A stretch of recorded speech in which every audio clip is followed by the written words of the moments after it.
Alex's Journey into Awesomeness. Hey, and welcome to Journey into Awesomeness. I'm Alex, and today we're continuing our series within a series on the poetry of J.R.R. Tolkien.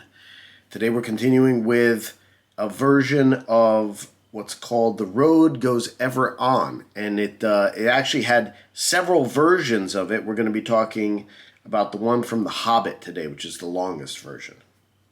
Hope you love it. The road goes ever on, over rock and under tree, by caves where never sun has shone, by streams that never find the sea, over snow by winter sown, and through the merry flowers of June, over grass and over stone, and under mountains in the moon.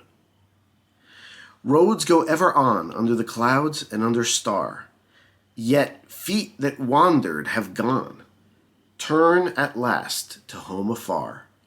Eyes that fire and sword have seen, and horror in the halls of stone. Look at last on meadows green, and trees and hills they have long known. This poem is particularly interesting because Tolkien brings it up a lot. He has one version, this version in The Hobbit. He's got a version in each of his books, one in The Fellowship of the Ring, one in The Two Towers, and then one in The Return of the King. And it's all like little bit differences, and different characters speak. It's usually a hobbit, but not always.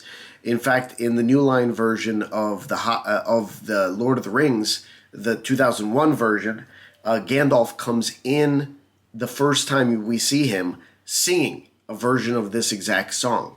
So what it is, it's a beautiful kind of melding of the end of The Hobbit coming into the beginning of the Fellowship of the Ring. They do the same thing with music. Howard Shore does, where they start a theme. So The Hobbit has a musical theme, and each of the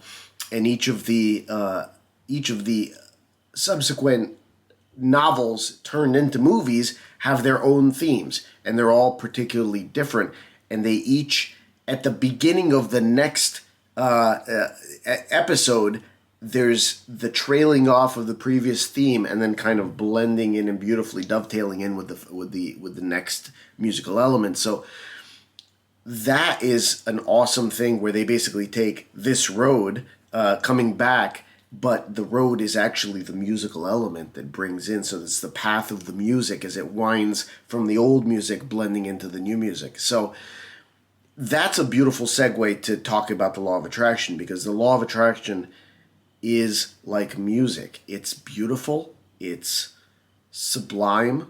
It's a little inscrutable because it's hard to understand, but it's easy to feel. And it's easy to feel if you get it right.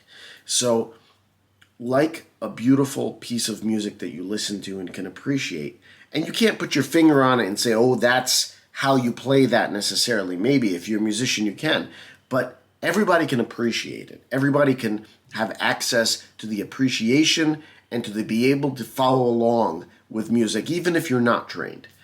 The law of attraction works similarly. It's that gratitude of being able to see and feel the energy of what's happening around you, almost as it's happening, and then understand that the thing you want, it's yours already. It's always been yours, and it's always going to be yours. Nobody can take it away from you. Thank the universe for it. Understand that it's coming. Know it's coming. And just be grateful for its presence, even before it gets there. Because sure enough, it's on its way. Much like that musical element, fading in, fading out, and fading back in.